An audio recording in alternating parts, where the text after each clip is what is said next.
Hi, I'm David Fox, and I wanted to talk a little bit about intuition today. We all get a sense of something. Aunt Stella's reaching out across the miles. She's got something to say. Let's give her a call. Turns out she was thinking about us right at that very moment. We get a sense of something. There's something in the shadow. Maybe I ought not to go down that street. We go anyway and meet with some tragedy.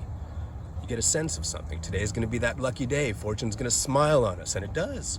You land the job, the girl or boy gives you that kind word we've been waiting for, the check arrives in the mail. You get a sense of something. Something that you can't quite put your finger on, but it gnaws at you like a splinter in your mind's eye. There's something else to know here, a tangent I haven't threaded yet, and it stays just out of reach like a dream that only recedes the more you grasp at the memory of it. Maybe you've experienced these things. The mind and senses, they have innumerable ways of communicating information to us, but there are only so many methods of data retrieval, the five senses being the most common, obviously. We take in information via these five so often, so fast, they're literally taken for granted until you temporarily, or God forbid permanently, lose one. At that moment, you realize just how dynamic a source of input that sense was. But how about the brain processes that are doing the actual work of sifting through the input, translating it into the electrochemical signals, and creating top-down algorithms for presentation in order of relevance, and further filtering for importance before encoding a byte that might be put to practical use in everyday situations? Literally billions of computations are happening at any given moment in this supercomputer of ours. So, the important question to ask is, what actually is intuition? Did you glean insight into Aunt Stella's current affairs, though you've been out of touch for 10 years, out of the blue with no input whatsoever? Or was a remnant of memory recalled suddenly? And if it was, why now? Are we talking about prescience, clairvoyance, or did you take note of her condition the last time you saw her, and via some microprocessing behind the scenes deep in the brain, conclude 10 years ago that she had about a decade before her health caught up with her, and now your alarm clock is going off in response to some subliminal consideration?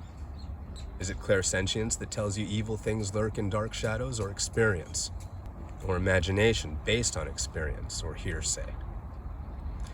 To be aligned with your intuition means to have the deepest trust and knowledge of yourself, a faith based on knowledge.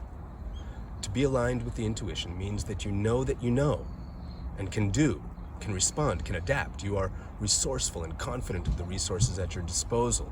You're able to think laterally as well as linearly, and you put your powers of deductive reason to work for you with such consistency that you are supremely confident in your cognitive process's ability to deliver the correct answers to multiple equations being worked out in the background of your mind.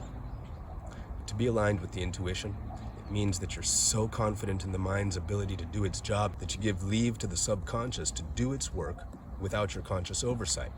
You are the operator of your life, delegating tasks to ideation while confidently awaiting the results in the form of inspiration, relegating to memory that which isn't needed in the present while maintaining a state of awareness that is able to distinguish between the images served up in the imagination as products of the current tasks of ideation, remnants of the notes given over to memory, signals and symbols being communicated regularly by the subconscious, all of that while consciously choosing the information you further input and use throughout each and every minute of each and every day.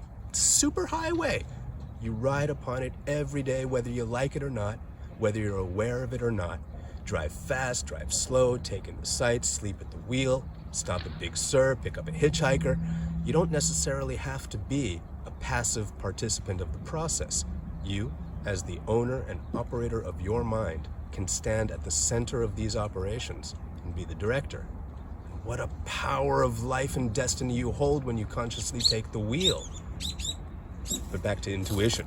These are just signals, smoke signals, or signal flares, bits and bytes being delivered to you for reasons actually only you know best. And there are ways to examine the complex of your particular psychology. If you'd like to get to know your intuitive faculties, a really good place to begin is with an examination of your thoughts and process of thinking, apart from the cultural and societal bias, if you're able to make that distinction. If you want to start getting yourself clear, organizing the desk of your mind, so to speak, checking out what's in the files and the drawers, what's been pushed to the back and what you keep on hand always, start taking a few notes on the most prevalent patterns of thought and subsequent emotion on any given day.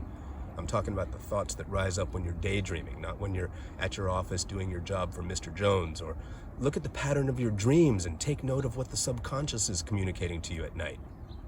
Getting clear on your own thoughts and the cognitive processes you engage in daily is the first step to understanding the intuitive you.